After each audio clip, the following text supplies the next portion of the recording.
सदा इस चीज पे बिलीव करता रहा हूं कि संत, सेवक, सैनिक और सिख एक ही, कोई फर्क नहीं है उनमें। और आज जिस कार्य के लिए हम इकट्ठे हुए हैं, जो 39 इयर्स एक निस्वार्थ सेवा करने के पश्चात जो 40वें वर्ष के अंदर में शुभ आरंभ के लिए डॉक्टर लोकेश जी, जो विश्व शांति दूत आचार्य हैं, 39 जो एक अंक होता है, उसमें 3 तो शिव जी का वरदान त्रिशूल है और 3 बार वो 39 बनता है। इट इज 4 डिकेड्स, 4 दिन नहीं, 4 महीने नहीं, 4 साल नहीं, 4 decades he is work for मानवता। ये जो उन्होंने कार्य किया है, ये गुरु नानक देव जी की जो सोच थी कि सब कुछ तेरा, सर्वदा भला, उसी मार्ग पर जाकर किया है। सच कहूं तो जो कार्य इन्होंने पूरे विश्व में मानवता के लिए किया है, उसके जो परिणाम हैं वो हम सब अपने लिए देख सकते हैं कि आज पूरे विश्व को जो जरूरत है, और जो कोविड समय में कोविड ने पूरी दुनिया को बताया है कि आप कहां कहां गलत हैं।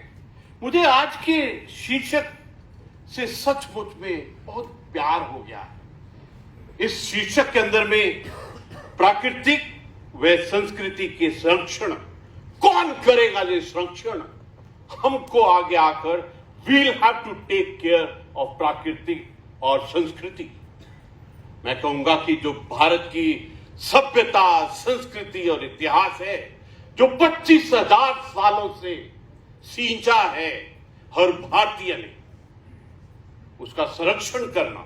और देखिए, प्रभु का खेल देखिए। आज जो हम इस क्षण इस जगह बैठे हैं, देव भूमि, तप भूमि, संतों की भूमि, सैनिकों की भूमि, और ये वन भूमि भी है। आज प्रभु ऊपर से देख रहा होगा, स्वर्गों से, कि आज जिन गुरुओं ने पूरा जीवन लगा दिया प्राकृतिक और संस्कृति, उनके बोल, उनके विचार हम आज सुने। आपने देखा कि किस प्रकार एक एक जो आत्मा यहां बैठी है, उन्होंने अपना पूरा जीवन मानवता को दिया है। जो पूज्य आचार्य डॉक्टर लोकेश जी ने अपना कार्य किया है, जो राष्ट्रीय चरित्र निर्माण के लिए काम किया है, जो मानवीय मूल्यों का उत्थान किया है, जो विश्व में अहिंसा, शांति और सद्भावना का जो उन्होंने प्रचार और प्रसार किया है, वो अपने आप में इतना विशाल है कि अमेरिका भी is looking for answers from us.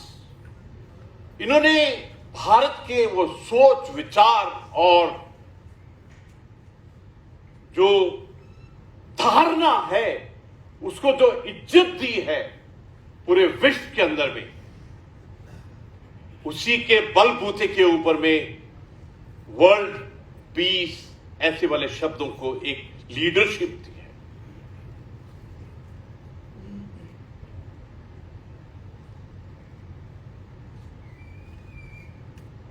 आज एक एक जो हमारे लीडर, सो संत परंपरा के लीडर हमारे सामने बैठे हुए हैं, उनका एक एक शब्द, एक एक कार्य हम सबको इतना मोटिवेट और इंस्पायर करता है। जब मैं पतंजलि गया था, तो तब मुझे ऐसा एहसास हुआ कि अगर इस हमारे भारत में हमारी प्रकृति को, हमारी जड़ी बूटियों को, हमारे आयुर्वेद, हमारे योगा को पूरे संसार में, विश्व में फैलाया है, तो स्वामी रामदेव जी ने जो क्रांति लाई है,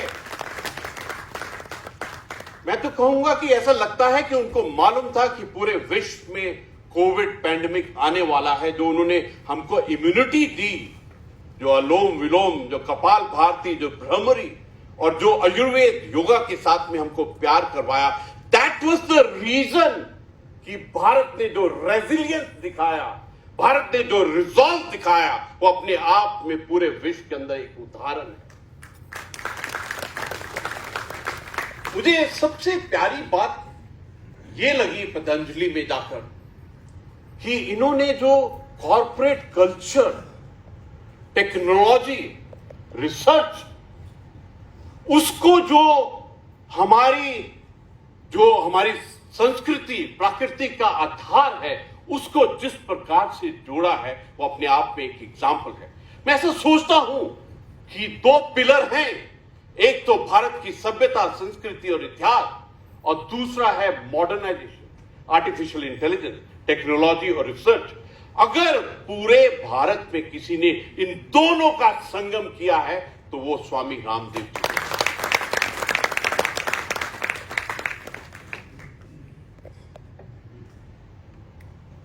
स्वामी चिदानंद जी ने, मैं जब भी उनके पास में जाता हूं तो कुछ एक ऐसे शब्द बोल देते हैं कि ऐसा लगता है कि हमने कभी इसके बारे में सोचा भी नहीं। पिछली बार जब हम मिले तो उन्होंने कहा कि देखिए, पानी को खाना चाहिए और खाने को पीना चाहिए।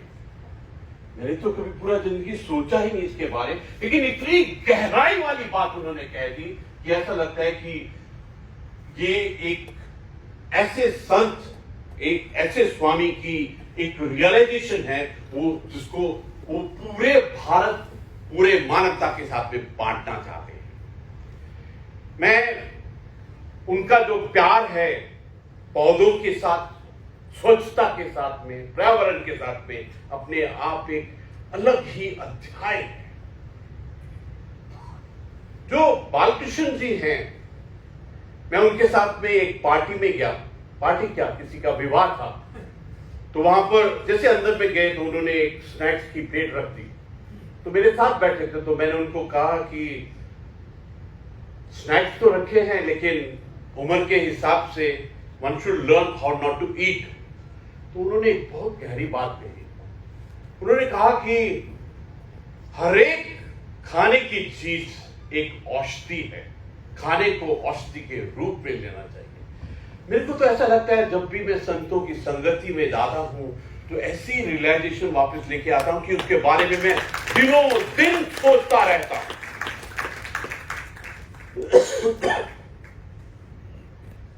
अभी हाल ही में जो पतंजलि के अंदर में 75 बुक्स, 2 लाख से ज्यादा जड़ी बूटियों को जो अंकित किया है,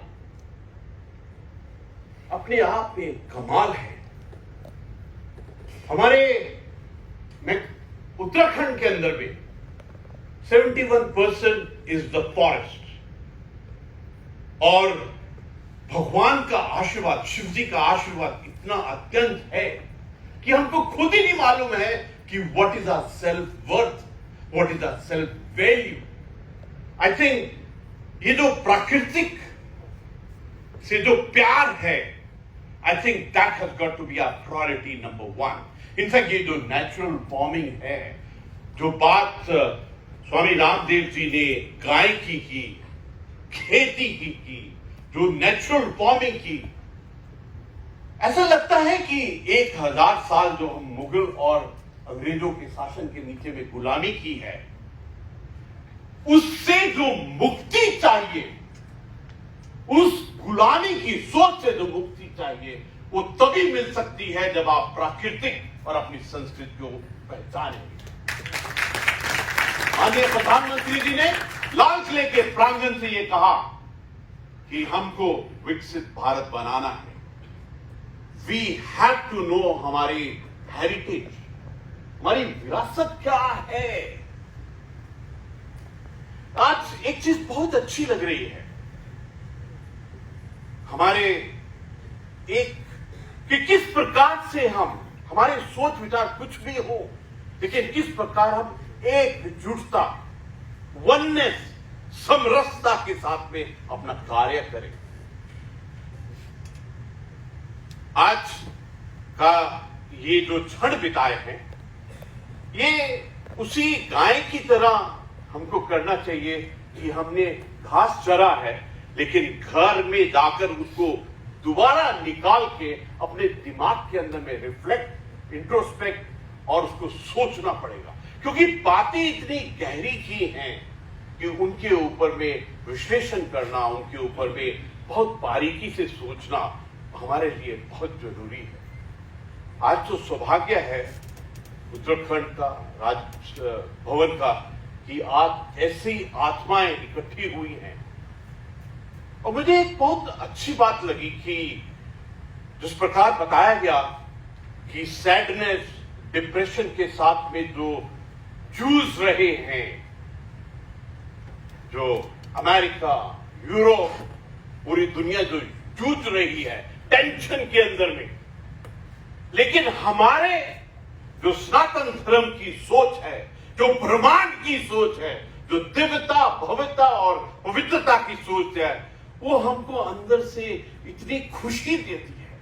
मेरे को तो ऐसा लगता है कि ये हमारे लिए बहुत बड़ी जिम्मेवारी की बात है कि एक बार हम फिर अपने वेदों को, उपनिषदों को, अपने ग्रंथों को पढ़े, क्योंकि उनको पढ़ने के बाद में जो आपको एक शांति मिलती है, आपको जो एक आत्म ज्ञान मिलता है, वो अपने आप को, it makes you so strong. मैंने लिखा और कुछ था और बोल और कुछ रहा, क्योंकि ऐसा लगता है कि हम जो यहां पर पूरे इकट्ठे हुए हैं, you can never recreate this family which is sitting out here. ये जितनी आत्मा इकट्ठी है इस वक्त जगह के अंदर में, यह हमारा सौभाग्य है कि हमने ये शब्द आज सुने हैं, और ये पूरे जीवन की तपस्या है, इनका बलिदान है, त्याग है, उसमें से जो निचोड़ वो आज हमारे कानों तक क्या है। इनफैक्ट कभी कभी मैं सोचता हूं, इंग्लिश में जो हम ईयर बोलते हैं, EAR, ईयर, और उसी के आधार पर वर्ड बना है लर्न, सीखना, उसी के आधार पर वर्ड बना है हार्ट, और उसी के आधार के ऊपर में बना है अर्थ। और जो दो बहुत सुंदर वर्ड है, नियर एंड डियर, उसमें भी ईयर है। तो ऐसा लगता है कि जब तक संतों को नहीं सुनेंगे, ऐसी वाली गहराइयां हमको कभी समझ में नहीं आएगी। स्वामी रामदेव जी समय की बड़े पक्के हैं। मेरे को पहले लग रहा था मेरी बारी 12 बजे में आएगी और मैं मजे से 12 मिनट बोलूंगा, लेकिन इन्होंने पहला वार्न कर दिया कि 1 बजे तक खत्म करना चाहिए। मैं माननीय आचार्य लोकेश मुनि जी का बहुत धन्यवाद करता हूं कि उन्होंने ऐसे दिव्य सोच से उत्तराखंड के अंदर में, राजभवन के अंदर में हमको ये सौभाग्य, परम सौभाग्य दिया कि हम इस सोच पर, जो अहिंसा की, शांति की, प्रगति की सोच है, इसके ऊपर में अध्ययन कर सके। योग ऋषि स्वामी रामदेव जी ने, उनका अपना ही एक अलग एक स्टाइल है। उनका जो क्रांति लेके आए हैं, जिस प्रकार से भारत की सभ्यता को उन्होंने कॉर्पोरेट कल्चर के साथ में प्रोड्यूस किया है, वो अपने आप में ऐसा एग्जाम्पल है जो पूरी दुनिया में कभी नहीं हुआ। मुझे इतना गर्व है कि भारत में ऐसे स्वामियों ने जन्म लिया है। I am deeply proud of. आज जो स्वामी चिदानंद सरस्वती जी का आशीर्वाद प्राप्त हुआ, जो शब्द उन्होंने कहा, इट इंस्पायर्स मी। इनफैक्ट मैं एक बात आपसे बहुत साझा करना चाहता हूं कि गुरु नानक देव जी की 4 कैरेक्टरिस्टिक्स हैं। 4 कैरेक्टरिस्टिक्स थी: साधारणता, सिंप्लिसिटी, नम्रता, हम्बलनेस, इनोसेंस, मासूमियत, और कंपैशन और करुणा। आज मैंने इन चारों कैरेक्टरिस्टिक्स को इन संतों के अंदर में गुरु नानक के रूप में देखा। कभी कभी ऐसा लगता है कि इतने श्रेष्ठ पदवी के संत और इतने साधारण, ऐसा लगता है कि इतने ऊंचे स्वामी और फिर भी ऐसी मासूमियत। ऐसा लगता है कि उनके आत्मा के अंदर में हर वक्त एक ही काम चलता है कि कैसे मैं मानवता की सेवा और कल्याण करूं।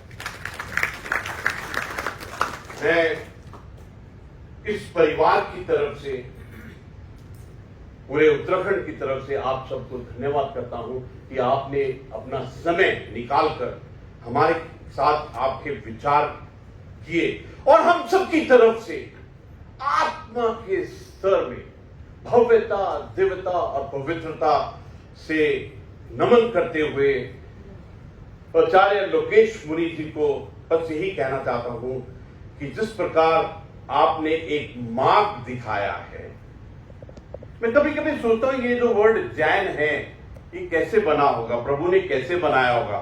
मेरे को तो जैन वर्ड के अंदर में पहला JAI जय दिखाई देता है, जय हिंद वाला जय दिखाई देता है।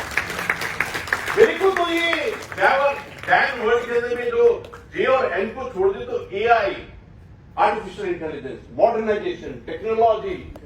बाकी लोगों ने तो मास्क डालना बाद में शुरू किया है।